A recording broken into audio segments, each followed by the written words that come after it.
भगवान परमात्मा जांबुवंताला दर्शन देतात राम रूपामध्ये।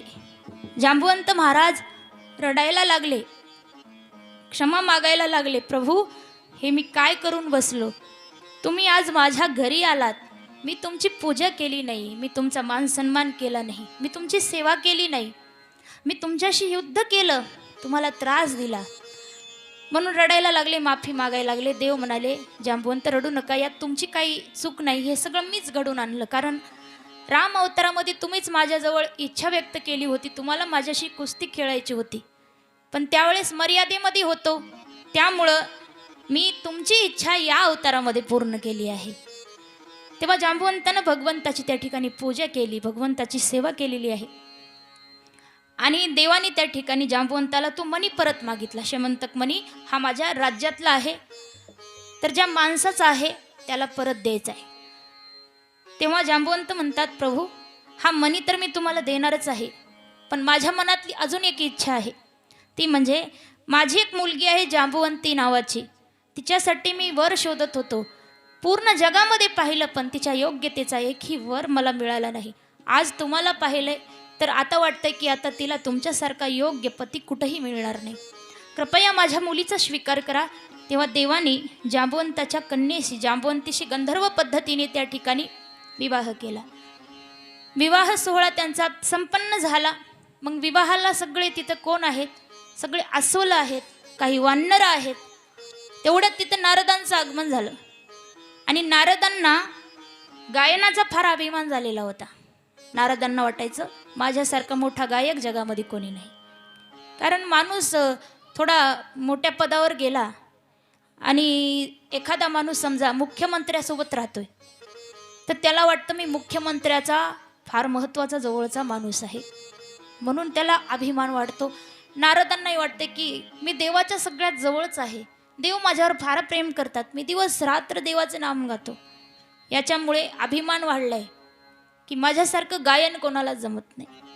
आणि नारद महर्षी त्या ठिकाणी आलेत आणि नारद म्हणतात, वा देवा काय तुमचं वराडी मंडळ आहे, सगळी माकडं आहेत, अस्वलच आहेत, माणसं तर कोणी दिसत नाहीत।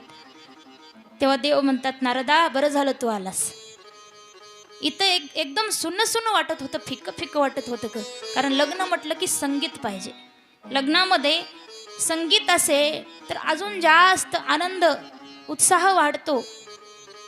आणि नारद इथं संगीत नव्हतं इतक्या वेळ, त्यामुळे जरा फिक्क वाटत होतं लग्न, बरं झालं तू आलास, आता आलास तसं नारदा सुंदर असं गीत गाऊन दाखव, माझ्या या लग्नाच्या शुभ प्रसंगी एक शुभ असं गीत सुंदर गायन करून दाखव।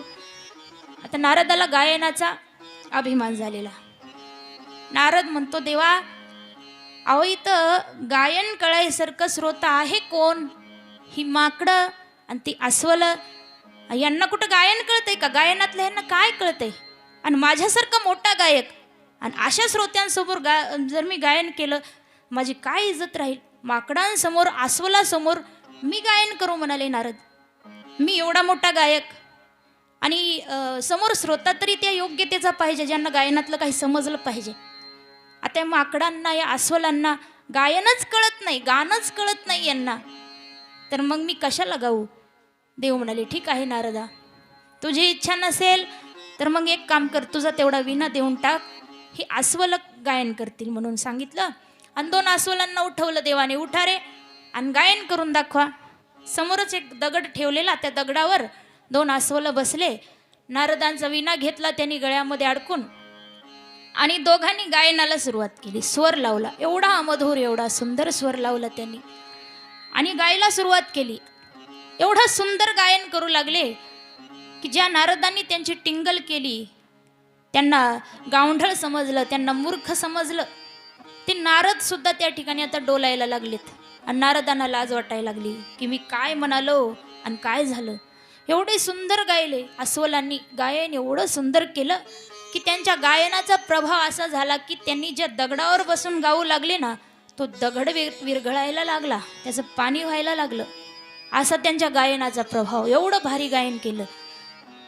आणि नारदांचा अभिमान दूर करण्यासाठी देवानं मुद्दाम अशी लीला केली की देवाने मध्येच गायन थांबवलं आणि गायन थांबवलं की त्या दगडाचं जे पाणी झालतं ना त्याच्यावर विणा टेकलेला, पुन्हा तो दगड घट्ट बनला आणि नारदांचा विणा मध्येच अडकून पडला दगडामध्ये. देव म्हणाले, नारद महर्षी, अस्वलांची बारी झाली, आता तुम्ही बसा, तुम्ही गायन करा, दगड वितळला पाहिजे आणि तुमचा विणा काढून घ्या.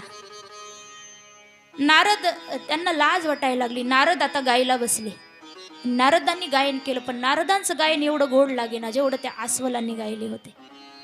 आणि नारद कितीही मनापासून जीव तोडून गाणं म्हणू लागले तरीही दगड वितळेना.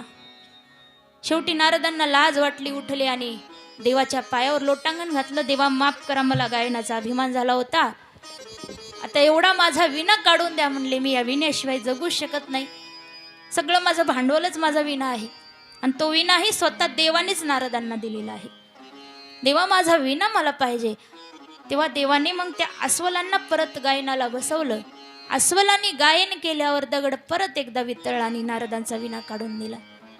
अशा प्रकारे नारदांचा अभिमान दूर केला देवाने. आणि मग तो मणी आणि जांबवंतीला घेऊन देव द्वारकेमध्ये आले. सत्राजितला भर दरबारात सर्वांच्या समोर तो मणी दिला की सत्राजित, तू तुझ्या डोळ्याने पाहिलंस की हा जो मणी आहे तो कुठे सापडला, कसा सापडला, सगळं तुला ठाऊक आहे. आता सत्राजितला लाज वाटायला लागली की मी देवावर एवढा मोठा कलंक घेतला विनाकारण अजून. तेव्हा सत्राजित माफी मागतो, म्हणतो, देवा मला माफ करा. देवानं सांगितलं मी तुला माफ केलं.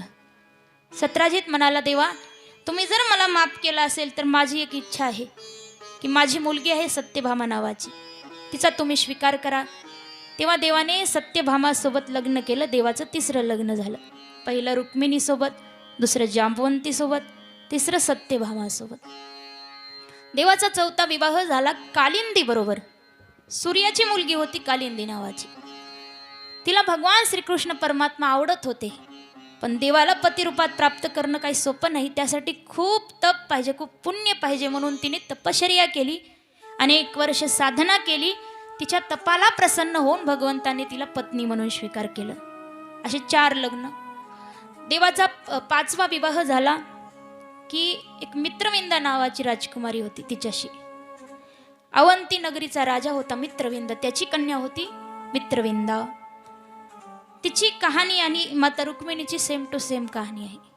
जसं माता रुक्मिणीला देवाशी लग्न करायचं होतं, तसंच या मित्रविंदाला सुद्धा देवाशी लग्न करायचं होतं. पण मित्रविंदाच्या सुद्धा भावांनी लग्नाचा विरोध केला आणि मित्रविंदाचं स्वयंवर ठेवलं.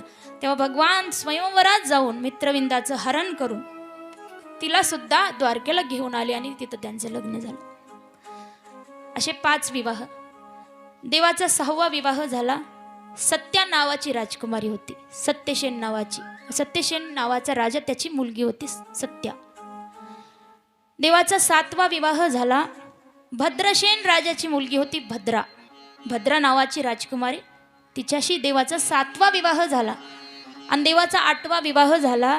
लक्ष्मणसेन राजाची मुलगी होती लक्ष्मणा, हिच्याशी भगवंताचा 8वा विवाह झाला.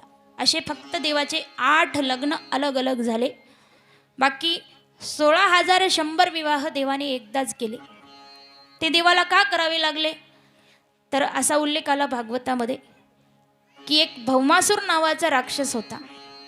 त्याच्या नगरीचं नाव होतं प्रागज्योतिषपूर. प्रागज्योतिषपूर नावाच्या नगरीचा तो भौमासूर राजा फार क्रूर होता, फार दुष्ट होता. प्रजेला खूप त्रास द्यायचा. एवढा त्रास द्यायचा जसं नरकामध्ये त्रास असतो, म्हणून प्रजेने त्याचं नाव नरकासूर ठेवलं होतं. मग हा नरकासूर, त्याला एक विचित्र छंद होता. तो पृथ्वी तलावर कुठेही त्याला सुंदर कन्या, सुंदर मुलगी दिसली की तिचं जबरदस्ती अपहरण करायचं, तिला कारागृहात आणून कोंडून ठेवायचं. अशा 16,100 तरुण मुलींना त्याने पूर्ण या पृथ्वी तलावरून वेगवेगळ्या देशातून, वेगवेगळ्या राज्यातून जबरदस्ती त्यांचं अपहरण करून आणलेलं होतं. तेव्हा त्यापैकी ज्येष्ठ होती रोहिणी नावाची. तिने एका सैनिकाच्या मार्फत देवाला पत्र पाठवलं. देवाला विनंती केली की आम्हाला या राक्षसाच्या ताब्यातून सोडवा, मुक्त करा. तेव्हा देव गरुडावर बसून आले आणि देवाने नरकासुराशी युद्ध करून त्याचा वध केला, त्याचा उद्धार केला. आणि 16,100 जणींना कारागृहातून मुक्त केलं. आणि त्यांना देव म्हणतात की तुमचं घर कुठे आहे सांगा, तुमचं गाव कोणतं आहे, तुमचा देश कोणता आहे. सर्व तुमचा ॲड्रेस पत्ता आम्हाला सांगा. तुमच्या प्रत्येकीला रथामध्ये बसून तुमच्या घरी नेऊन आम्ही सोडू, तुम्हाला तुमच्या आईबापाच्या हवाली करू. तुम्ही तुमचा ॲड्रेस पत्ता जे काही आहे ते सांगा, नाव गाव पत्ता सर्व. आता जे लोक म्हणतात ना की देवानं एवढे लग्न का केले, देवाला काय गरज होती एवढे लग्न करण्याची, त्याचं उत्तर आत्ता ऐका की देवाने लग्न का केले. जेव्हा परमात्मा त्या 16,100 युवतींना म्हणतात की तुम्ही आपापल्या घरी जा, तेव्हा त्या काय म्हणतात देवाला की देवा आता आम्हाला घरच राहिलं नाही, कुठल्या घरी जाऊ आम्ही, कारण आम्ही गेली अनेक वर्ष राक्षसाच्या ताब्यात आहोत. आता आमचे मायबाप आम्हाला स्वीकारणार नाही, आता आम्हाला समाजसुद्धा स्वीकारणार नाही. कारण विचार करा, एवढा आधुनिक काळ आहे तरीसुद्धा स्त्रियांना आत्तासुद्धा एवढी बंधन आहेत. त्या काळामध्ये स्त्रियांना एवढं बंधन होतं की स्त्री पडद्यामध्ये राहायची, परपुरुषाच्या समोर सुद्धा यायचा अधिकार नव्हता. घराच्या बाहेर आलं तर स्त्रियांना घुंगट घ्यावं लागायचं, चेहरा झाकून घ्यावा लागायचं, पडद्यामध्ये ठेवलं जायचं. फक्त चूल आणि मूल एवढाच अधिकार होता स्त्रियांनी फक्त घरातलं काम करायचं, मुलं पैदा करायचे, बस एवढंच. त्यांना कुठलाही अधिकार नव्हता आणि बंधन तर एवढी होती. आणि त्या काळामध्ये, अशा बंधनाच्या काळामध्ये जर काही युवती राक्षसाच्या ताब्यात आहेत अनेक वर्ष, तर त्यांना समाजाने कधी स्वीकारलं नसतं. समाजाने खूप नावं ठेवली असती, समाज त्यांच्याकडे वाईट नजरेने बघितलं असतं समाजाने. म्हणून त्या युवती म्हणतात की देवा आता आम्हाला घर राहिलं नाही, आम्हाला आमचे आईबाप तर घरात घेणारच नाही, समाजसुद्धा आमच्याकडे वाईट पापी नजरेने पाहिलं. अहो सीता मातेवर सुद्धा कलंक लावला लोकांनी. सीता माता एवढ्या पवित्र असून सुद्धा रावणाच्या ताब्यात राहून आली म्हणून एका धोब्याने सीता मातेवर कलंक लावला आणि रामाला सीतेचा त्याग करावा लागला. तसा तो काळ होता. मग त्या स्त्रिया म्हणतात, त्या तरुण मुली म्हणतात की आम्ही गेली अनेक वर्ष राक्षसाच्या ताब्यात आहोत, आता आम्हाला कुठलंही घर नाही देवा, आमच्याकडे फक्त एकच मार्ग आहे, आम्ही जीव देऊ शकतो, म्हणजे आम्ही आत्महत्या करून मरून जाऊ, एवढंच आमच्या हातात आहे. आता आमच्याकडे दुसरा पर्याय नाही, आम्हाला कोणी स्वीकारणार नाही. तेव्हा ज्याला कोणी स्वीकारत नाही ना त्याला देव देव त्याचा स्वीकार करतो. देवाचं दार प्रत्येकासाठी सतत उघडं आहे, फक्त आपला भाव तेवढा शुद्ध पाहिजे. देव म्हणाले तुम्हाला कोणी स्वीकारणार नाही तर तुम्हाला मी स्वीकारतो म्हणाले. आणि देवाने त्या 16,100 जणींचं आयुष्य वाचवण्यासाठी, त्यांचा जीव वाचवण्यासाठी देवाने त्यांच्याशी विवाह केला. एकदाच केला, एकाच मंडपामध्ये केला, एकाच वेळी केला. जेवढ्या वधू आहेत ना तेवढेच रूप देवाने धारण केली आहेत. प्रत्येक नवरीच्या समोर नवरदेव आहे, प्रत्येक नवरीच्या समोर. आणि देवाने एकदाच एकाच मंडपामध्ये एवढे लग्न केले. म्हणून देवाने धर्माची स्थापना करण्यासाठी, अधर्म होऊ नये म्हणून, सर्वांचं जीवन वाचवण्यासाठी लग्न केले आहेत. आता देवाचे एवढे विवाह झालेत की 16,108. तर एकदा आपण या ठिकाणी भगवंताचं भजन करू.